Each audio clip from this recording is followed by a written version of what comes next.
بسم اللہ الرحمن الرحیم، لاکھوں کروڑوں درود و سلام محمد وال محمد پر۔ السلام علیکم ناظرین، میں ہوں آپ کا میزبان سید محمد حسنین کاظمی، قصہ ٹی وی کے پروگرام شرعی مسائل اور ان کے جوابات کے ساتھ۔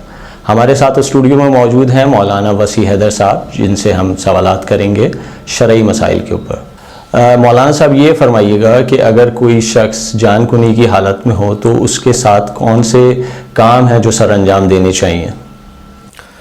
بسم اللہ الرحمن الرحیم۔ السلام علیکم ورحمۃ اللہ وبرکاتہ۔ آپ نے سوال پوچھا کہ اگر کوئی انسان کے جو حالت جان کنی میں اس کے ساتھ ہماری اس کی نسبت سے کیا ذمہ داری ہے، تو یہاں پر تقریباً تمام مجتہدین فرماتے ہیں کہ اگر یہ شخص مومن ہے تو ہماری ذمہ داری یہ ہے کہ ہم اس کو اس طرح سے لٹائیں کہ اس کے پاؤں کے تلوے خانہ کعبہ کی طرف، قبلے کی جانب، قبلے کی طرف ہوں۔ یعنی اگر وہ بیٹھے تو اس کا سینہ قبلے کی طرف آئے۔ اس طرح لٹانا ان افراد کی ذمہ داری میں سے ایک ذمہ داری ہے کہ جو اس کے آس پاس موجود ہیں۔ یہ کام وہ ہے کہ جو کرنا ضروری ہے اگر ممکن ہو۔ اس کے علاوہ اور دوسرے مستحب کام ہیں کہ جو اس محتضر کے پاس، وہ شخص کے جو جان کنی کے عالم میں ہے، اس کے پاس کرنا مستحب ہے۔ من جملہ قرآن مجید کی تلاوت کرنا اس کے سرانے بیٹھ کر مستحب ہے۔ سورہ یاسین، سورہ صافات، سورہ احزاب، سورہ آیت الکرسی، سورہ اعراف کی آیت نمبر 154 اور سورہ بقرہ کی آخری 3 آیتیں خاص طور پر ان کی تلاوت اس کے سرہانے بیٹھ کر کی جائے۔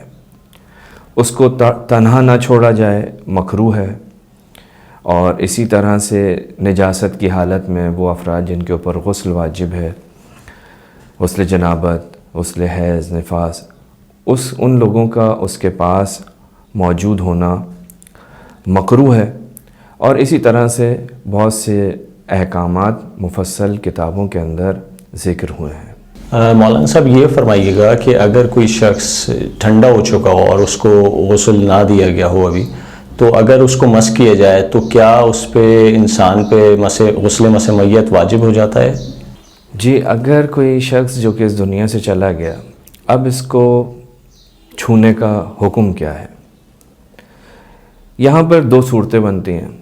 یا یہ مرنے والا جو اس دنیا سے جا چکا ہے، اس کا جسم ٹھنڈا ہو چکا ہے یا ابھی گرم ہے۔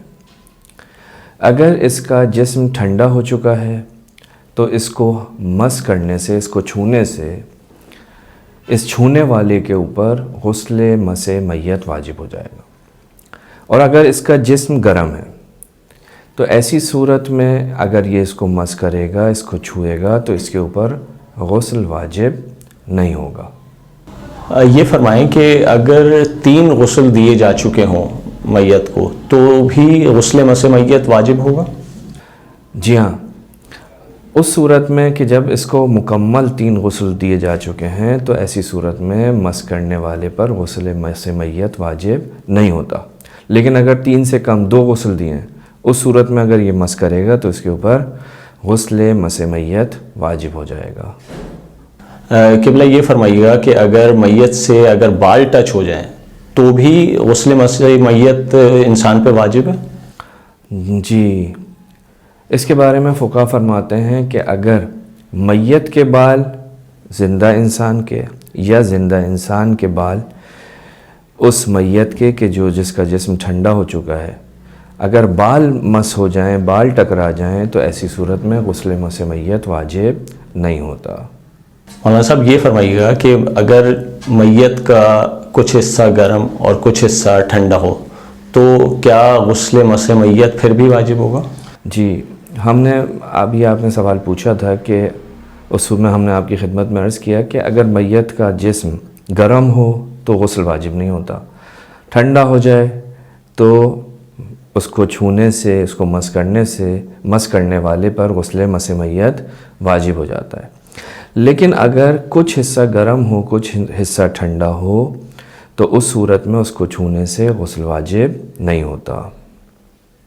قبلہ یہ فرمائیے گا کہ اگر کوئی شخص ایک سے زیادہ میت کو مس کرے تو کیا اس کے اوپر ایک سے زیادہ غسل واجب ہوں گے یا اس کو صرف ایک غسل ہی انجام دینا؟ ایسی صورت میں فقط ایک ہی غسل کرنا کافی ہے، اس کو ہر میت سے مس کرنے کے بدلے میں متعدد غسل کرنے کی ضرورت نہیں ہے۔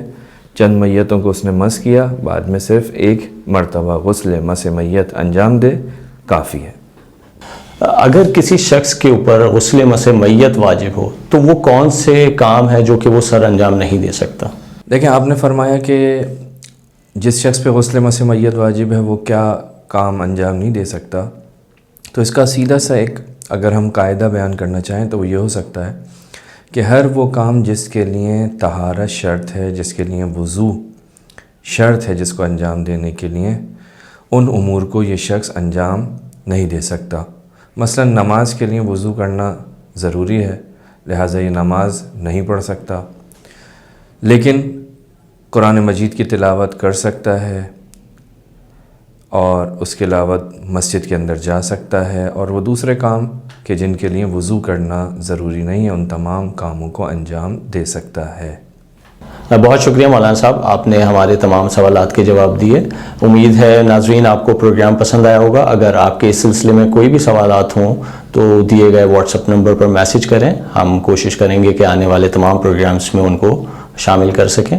اب دیجیے مجھے اجازت، آپ کا میزبان سید محمد حسنین کاظمی، قصہ ٹی وی کے پروگرام شرعی مسائل اور ان کے جوابات۔